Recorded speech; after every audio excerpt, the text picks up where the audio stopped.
Hi and good morning everyone. My name is Muhammad Adam bin Azman and I'm the first panel for our discussion today. I am Nurul Hanisanani binti Jamil, A19365 as Speaker 2. Assalamualaikum and hi everyone. My name is Muhammad Hafizi bin Hashim, matrix number A193572. Hi and a very good morning to all. I'm Shami, a fresh graduate who work in cybersecurity field, and I'm going to talk about the technological aspect of the increase in pedophile cases. Before we start, can you imagine the less impact a single breach of trust can have on a child's mental health? Establishing clear boundaries between adults and children is not just about fostering respect. It is a crucial step in preventing harmful crimes like pedophilia. These boundaries are essential for protecting the innocent and emotional well-being of our future generation, ensuring they grow up in a safe and supportive environment. Pedophilia cases and related issues significantly contribute to mental health problems among children. Recently, this concern has dominated headlines, highlighting its alarming prevalence. Children, often unaware of the dangers, fall victim to exploitation and are vulnerable even in seemingly safe environments. Many do not fully comprehend the abuse they have ended until they reach maturity.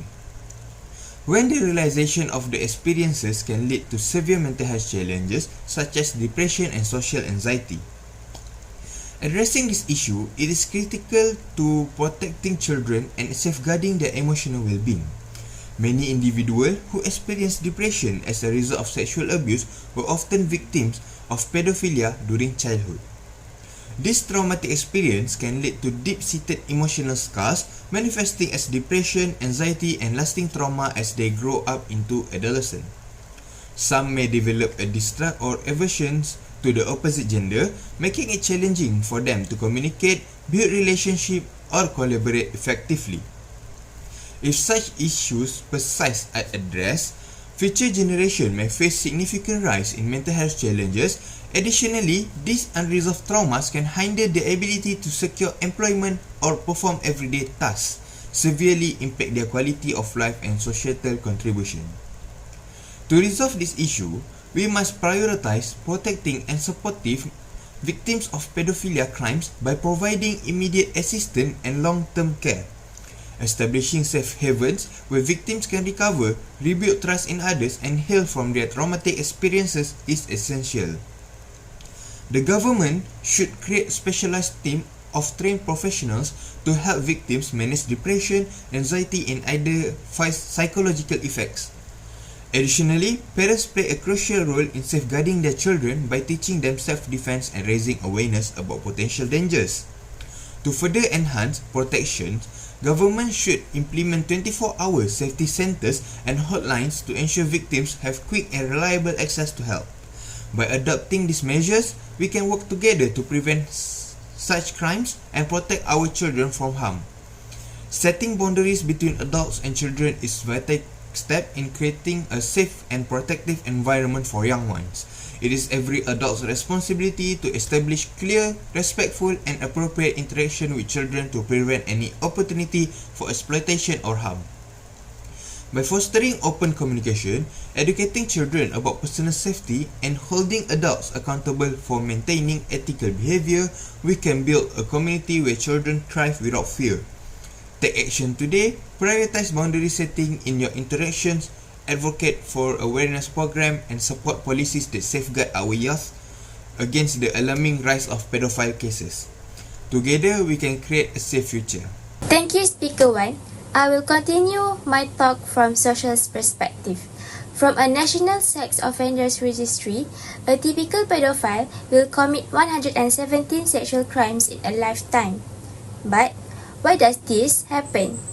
An increase in dual income and single parents families implies that children are more often with their teachers, coach, or caregivers, and getting most of their attention from strangers rather than family members.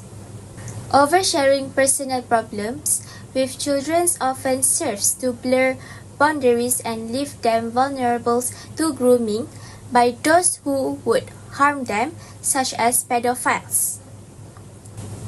This may expose them to adult topics they are not ready for, normalizing adult levels discussions and emotional exchange that can create confusions and make them more vulnerable to manipulations. This will cause difficulties establishing trust arises when a child feels burdened, betrayed, or overwhelmed by an adult's oversharing of personal problems. In this situation, trust is a foundational to healthy relationships, and when it is broken or compromised, the child may become hesitant to rely on others, even in relationships where trust is warranted. This can manifest as reluctance to share their own feelings, fear of being judged, or skepticism about the intentions of others.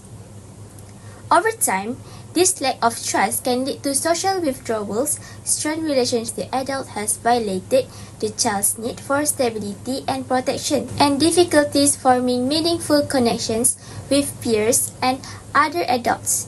It can also create a deep-seated belief that relationships are inherently risky or unbalanced, which may persist into adulthood, complicating friendships, romantic relationships, and workplace interaction. Children lack the capacity to process these problems and can easily feel overwhelmed emotionally. Adults should model healthy communications by addressing tough topics in an age-appropriate way and maintaining their roles as caregivers, not confidants.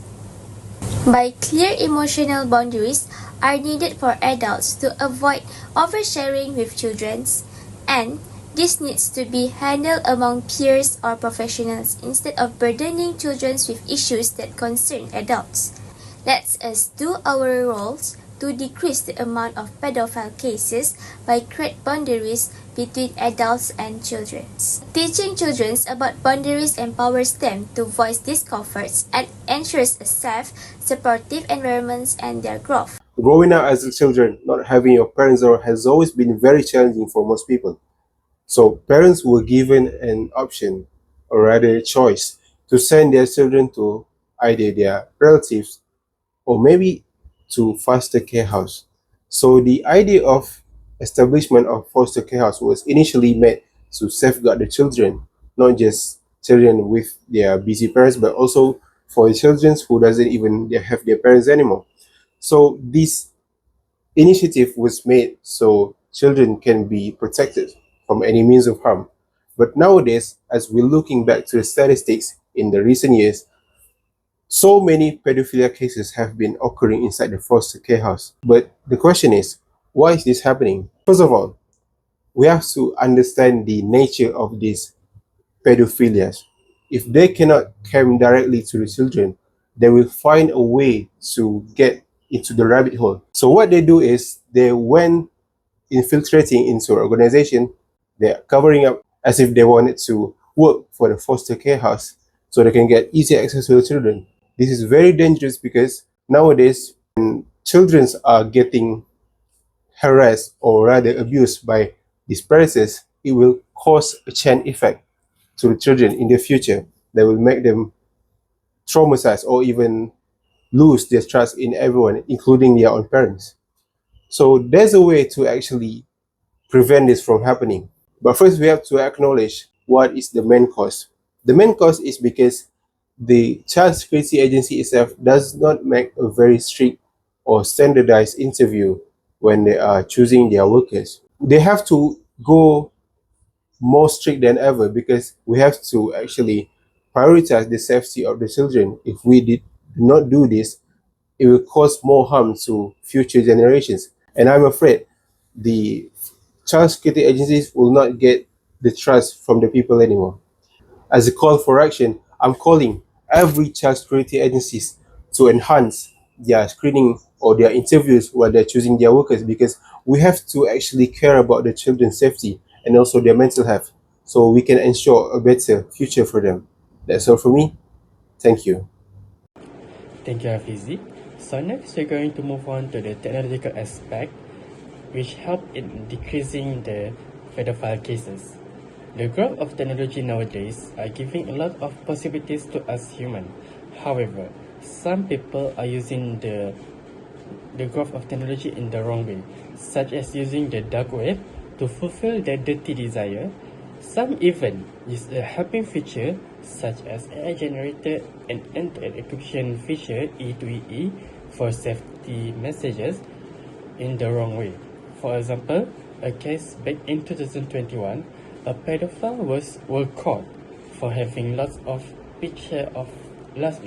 sexual pictures and videos of children's. He obtained this by using AI generator and pretending to be a young girl within the boys' ages. Once they are close, he sent the sexual images on video of the girls AI generatedly and asked for the boys to send theirs. Once caught, the police couldn't do more due to the safety feature he used in chatting with the boys, which prevent data leak. Why does this happen? Why does this case increases? This is due to the children nowadays are being too involved, too open, too dependent to the technology. This exposes them to various kind of danger because the cyber world are hardly known, which are anonymous. We couldn't know who we chat with. We couldn't know the legit of the person we are talking with. Therefore, we need to prevent the increase by just monitor the children. We couldn't do more since the evolution of the technology are constantly happening. For example, parents can monitor the social activity of the children and advise them if they're doing the wrong things, such as chatting with random people who they not know and disturbing things. Teachers can help by advising to do a more normal conversation and advise them once they are doing suspicious activity with their friends. As the public can help by monitoring the youngster when we are outdoor, by helping them once we saw they are being disturbed by random people that they don't know. If we didn't take these things seriously, they might expose to the trauma of being a pedophile victims, and with that they might not have the bright future because some of victims chose to end their life. Therefore, I beg for everyone to help the youngster so that our country can have a happy youngster, because the future of the country are to them. That's all from me. Thank you.